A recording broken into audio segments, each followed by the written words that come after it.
Ako si Maria at ito ang aking kwento.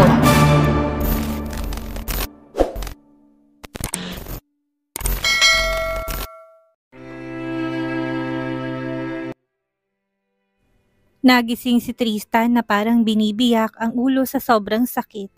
Wala siyang matandaan sa mga nangyari kagabi. Ang huling naalala niya ay kasama niya si Jack sa bar. Napansin niya ang tray ng pagkain sa side table. Pero bago pa siya tatayo ay bumukas na ang pintuan. "Kumusta nang pakiramdam mo, Tristan?" Tanong ng dalaga na naglalakad palapit sa kanya. Nanlaki ang mga mata ni Tristan nang maalalang inaya niya pala si Catriona na kumain sa labas kagabi. "I'm okay. Kumikirot lang ang ulo ko. May gamot akong nilagay sa tray, pero bago ka uminom ng gamot, kumain ka na muna ng breakfast," sabi ni Catriona. Napatingin si Tristan sa kanyang kabuuan. Nakapajama na siya pero walang suot na pang-itaas. "Ikaw ba ang nagbihis sa akin?" Oo, sagot ni Catriona na parang naiilang. May mapaglarong ngiti sa labi ni Tristan. "Di, may nakita ka." Mabilis na umiling si Catriona. "Oo, wala. Todo tanggi nito." Humalakhak na mapang-asar si Tristan. Bigla ring sumeryosong kanyang muka. "Sorry nga pala. Nakalimutan kong date natin kagabi." Napapakamot ng ulo na hingi ng paumanhin niya. "Okay lang yun. Kumain ka na. Papasok ka ba sa Lumina?" Tanong ng dalaga. "Yes. Mawawala rin ang hangover ko." "Sure ka ba? Pwede mo namang sabihan si Jax na hindi ka na muna papasok." Paniniguradong tanong ng dalaga. Tumango si Tristan. "Can you come here?" Parang nakikiusap ang tingin niya kay Catriona. "Bakit?" "Basta lumapit ka," sagot ni Tristan. Lumapit niyang dalaga sa kanya. "Oh, ayan. Ano ba kasi yon?" Magsasalita pa sana si Catriona pero kinabig siya ni Tristan at mariing hinalikan sa labi. Tumagal ang halikan nila. Unti-unting nag-init ang kanilang mga katawan. Nang maglayo ang kanilang mga labi, napayuko si Catriona. Ramdam ang init sa kanyang pisngi. "Hanggang ngayon, nahihiya ka pa rin sa akin?" Bulong ni Tristan na may bahagyang pangaasar. "Nadaanan na ng dila kong lahat-lahat sa'yo." Napatingin si Catriona sa kanya. Nalalaki ang mga mata. "Tumigil ka nga, Tristan," bulong ni Catriona. Iniwas ang tingin. Ngunit hindi siya hinayaang lumayo ng lalaki. Hinawakan ni Tristan ang kanyang babat marahang ipinihit upang muli siyang tumingin sa kanya. "Sabihin mong mali ako." Hamon nito. Ang mga matay matalim na nakatuon sa kanya. Nagpilit si Catriona na magsalita ngunit ipinagkanulo siya ng sariling katawan. Ramdam niya ang init na pumula sa kanyang pisngi at ang panunuyo ng kanyang lalamunan. Nakabihis na si Tristan at handa na ring umalis papasok sa kumpanya. Inaayos ni Catriona ang tayo ng binata. "Huwag kang ngang malikot," saway ng dalaga sa kanya. Hinapit niya ito sa bewang at idiniin ang kanilang mga katawan sa isa't isa. Nakabihis na si Tristan na tanda ng umalis papunta sa kumpanya. Maingat namang inayos ni Catriona ang kanyang tie. Habang inaayos ni Catriona ang kanyang kurbata, hindi niya maiwasang titigan ang maamumukha ng dalaga. Mas maganda si Catriona kapag malapitan at ang mga mata nitong kumikislap sa ilalim ng ilaw ay nagbibigay ng kakaibang saya sa kanyang pakiramdam. "Siguraduhin mo nakakain ka sa tamang oras." Mahina nitong paalala habang inaayos ang buhol ng tie. Ngumiti si Tristan. Nilagay ang kamay sa kanyang bewang at bahagyang nilapit ang mukha. "Bakit, Catriona?" Napasingha pang dalaga. Agad na itinulak ng mahinang dibdib niya. "Ayusin mo na lang ang sarili mo at huwag mo akong guluhin." Tumawa si Tristan at mas lalong nilapit ang mukha sa kanya. "Paano kung gusto kitang guluhin bago ako umalis?" "Tristan." Pinandilatan siya nito pero hindi may tanggi ang bahagyang pamumula ng pisngi. Ngumiti lang si Tristan bago tuluyang sinuot ang coat niya.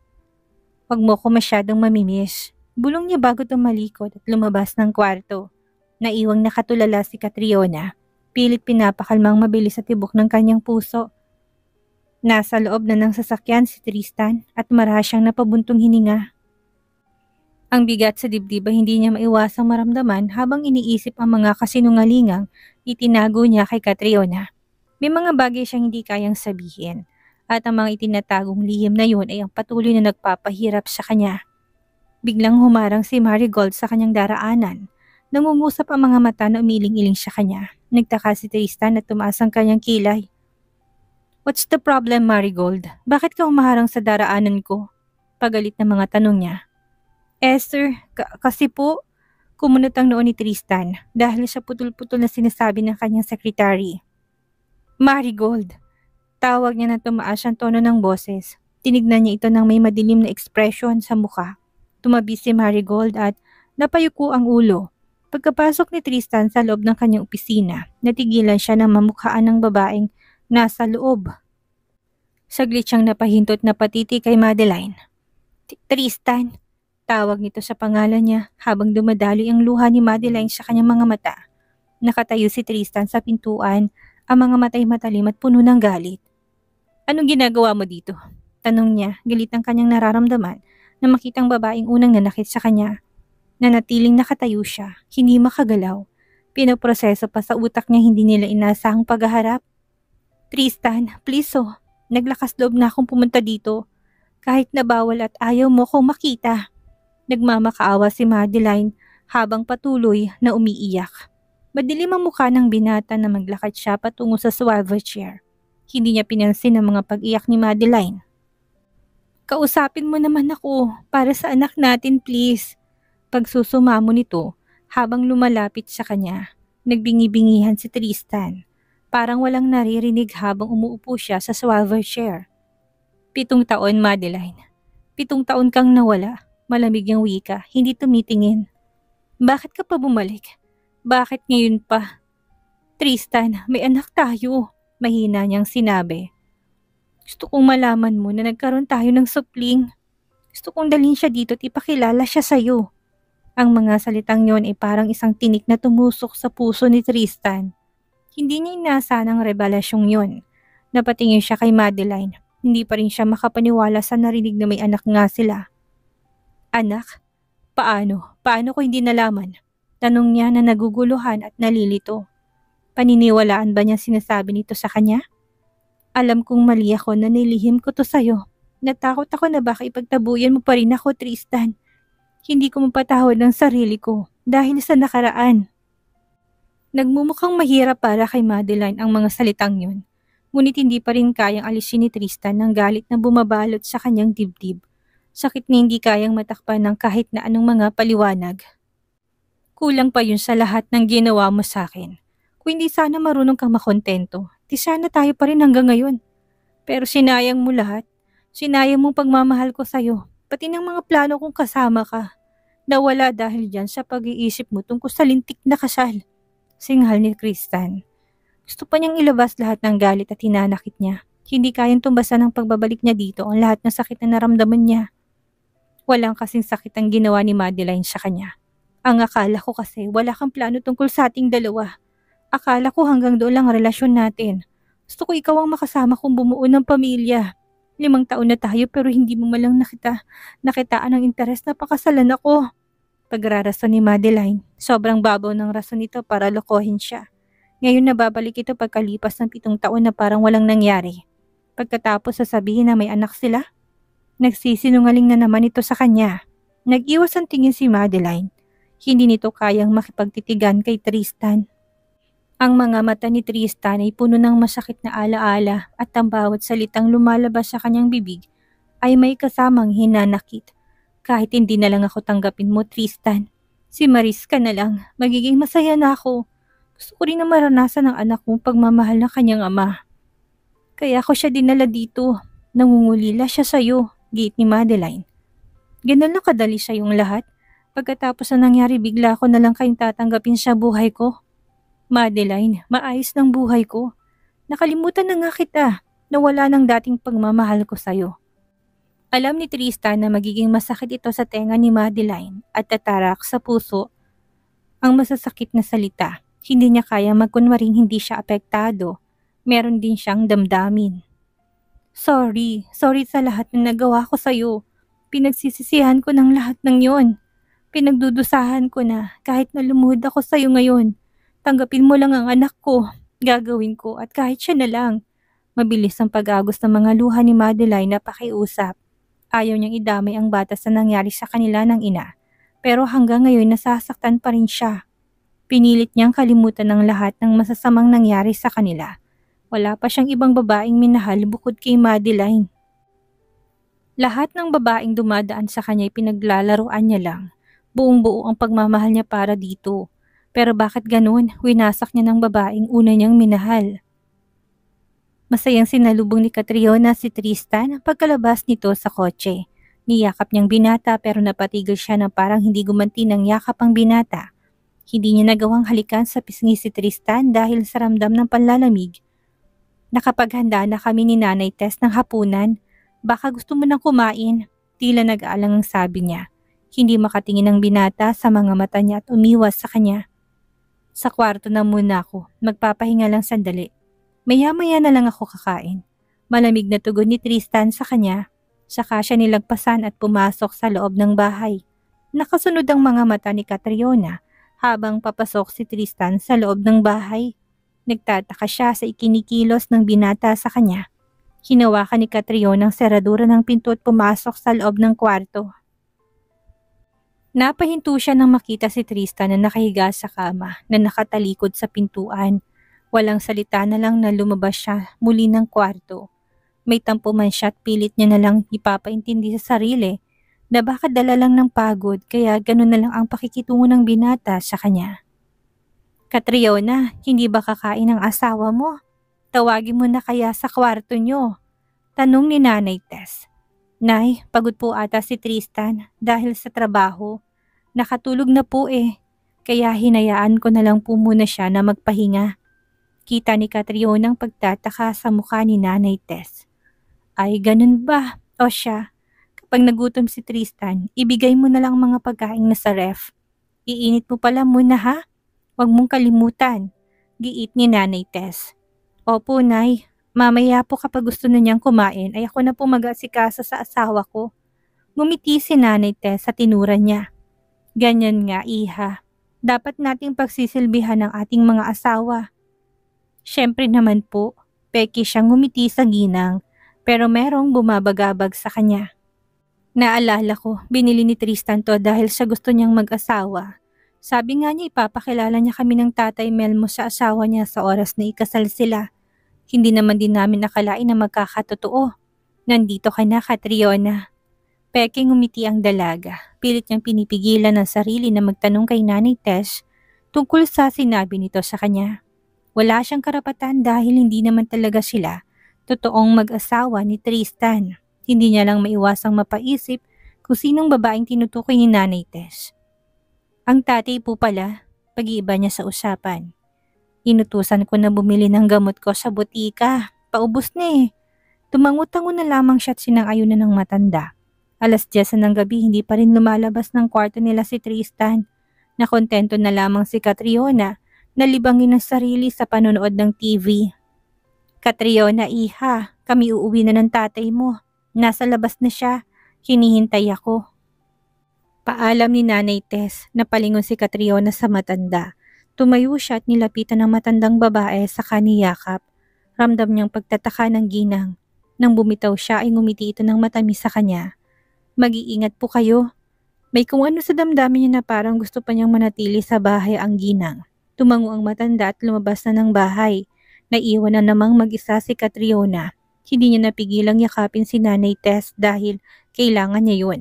Kahit paano'y gumaan ang kanyang loob, parang bigla niyang namiss ang mama niya. Ilang taon na rin tong nawala sa kanilang magkapatid.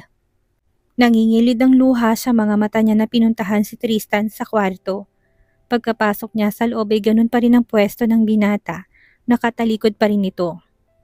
Hindi niya alam kung gising pa o tulog na. Sumampa siya sa kama at tinabihan ng higa ang binata.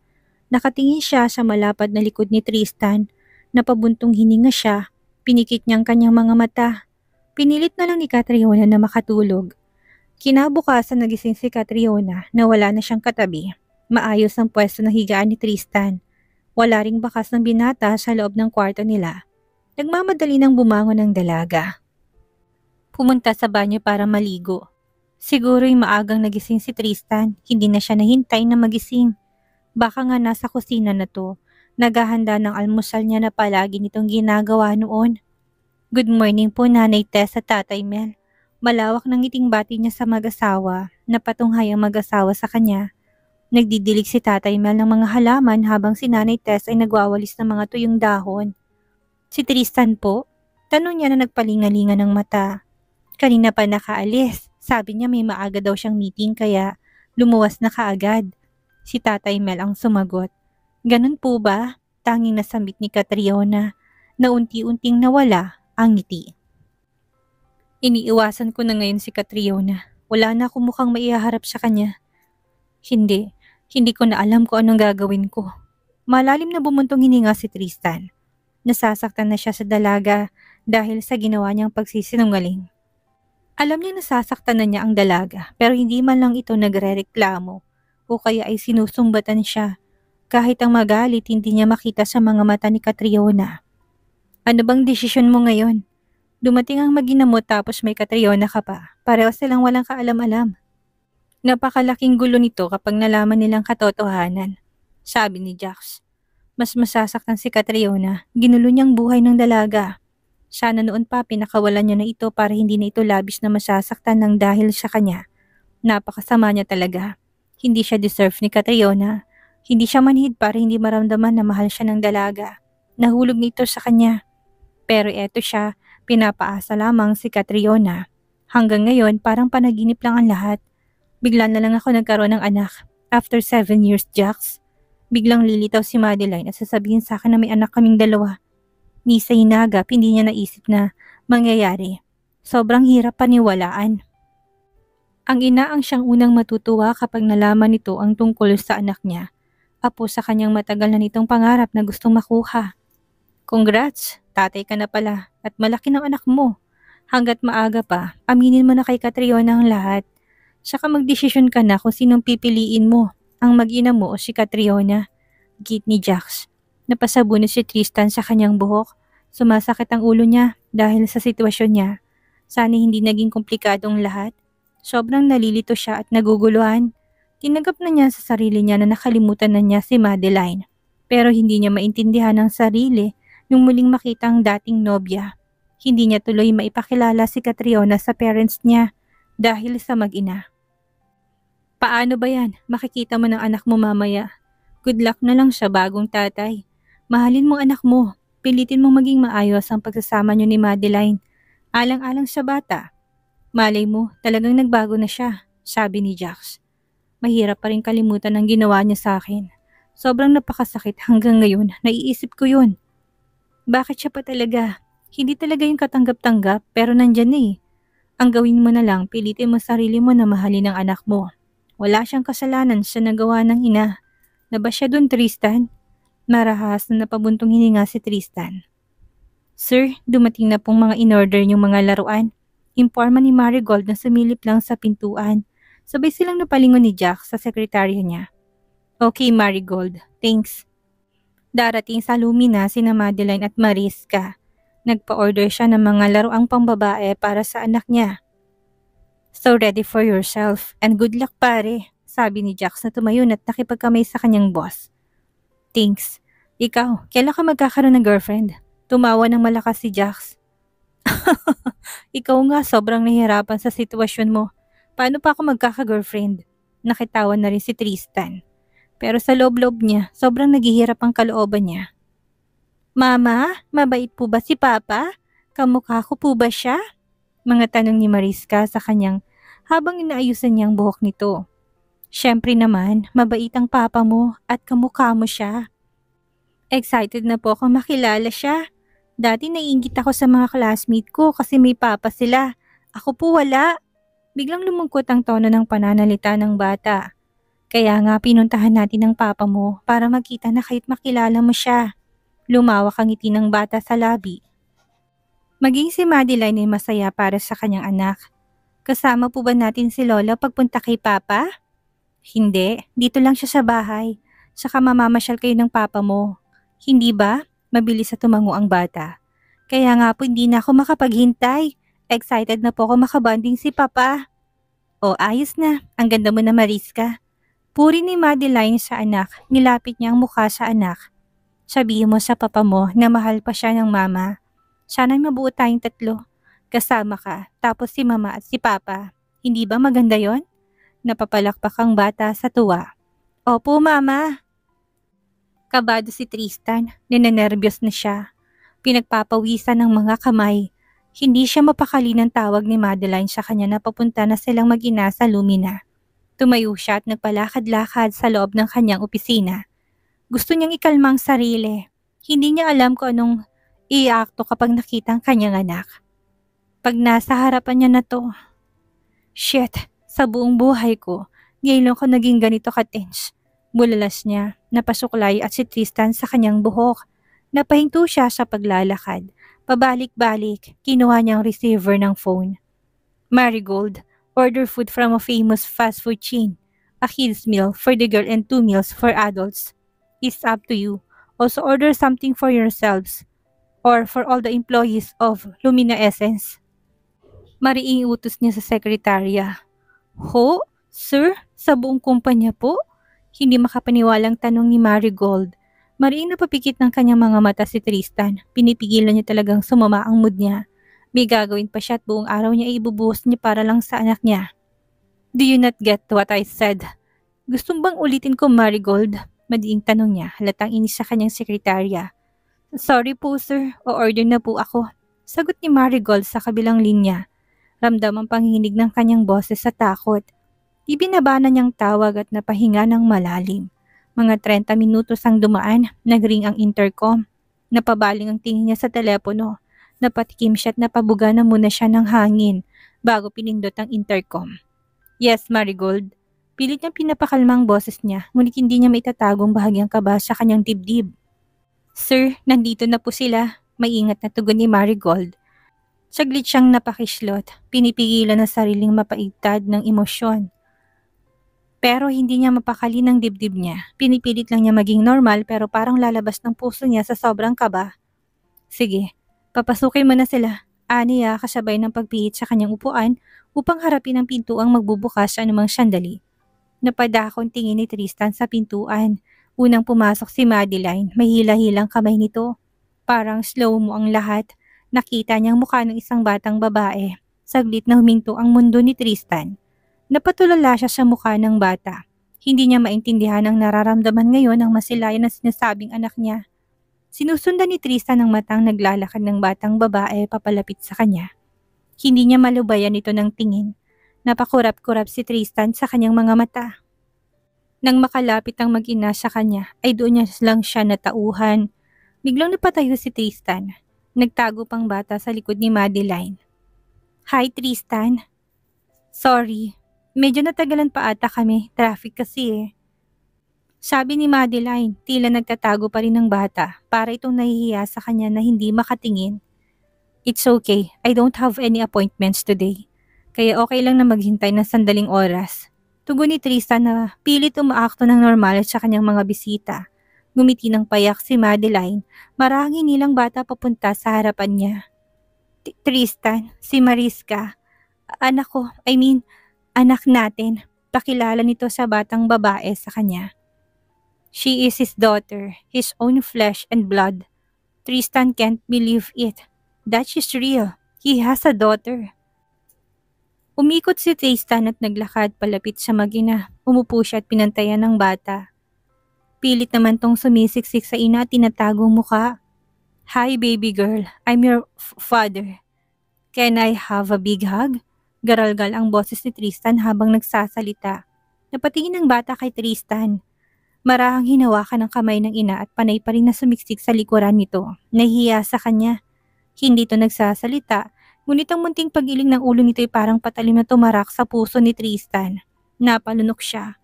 Pilit pinipigil ang pamumuo ng luha sa mga mata. It's okay, I understand. Aniya, pilit ang ngiti kahit naramdam niyang bumibigat ang dibdib. I'll wait until you're ready, baby girl. Muling hinaplos si Tristan ng kanyang palad. Tumayo siya at bumalik sa kanyang swivel chair. Have a seat, Madeline. Alok niya sa mag-ina. Umupo ang dating nobya at kinalong ang anak. Ayaw nitong umalis sa ina. Mariska, gusto mo bang maglaro na muna? Malambing na tanong ni Madeline sa anak. Napatunghay ang bata sa ina at marahang tumango ito. Napabaling ang tingin ni Madeline sa kanya. Saan kaya siya pwedeng maglaro na muna? Baka naninibago lang. Kanina sobrang excited niya na makita ka. Untag ni Madeline. Tumayo si Tristan nang maunawaan ang gustong mangyari ni Madeline. In my room, here in my office, I put a lot of toys for her so she can play. Sagot ni Tristan, pilit nang ngumiti sa dating nobya. Ah, thanks Tristan. Sorry, naiilang lang ang anak mo. Alam mo na, first time kanyang makita. I understand, Madeline. You don't need to say sorry. Matagal mo siyang kasama kaya syempre, mas sanay siya na ikaw lang nasa tabi niya. It had been 7 years and nothing about this was easy. Even for him, it was difficult to figure things out and how to connect with his own child.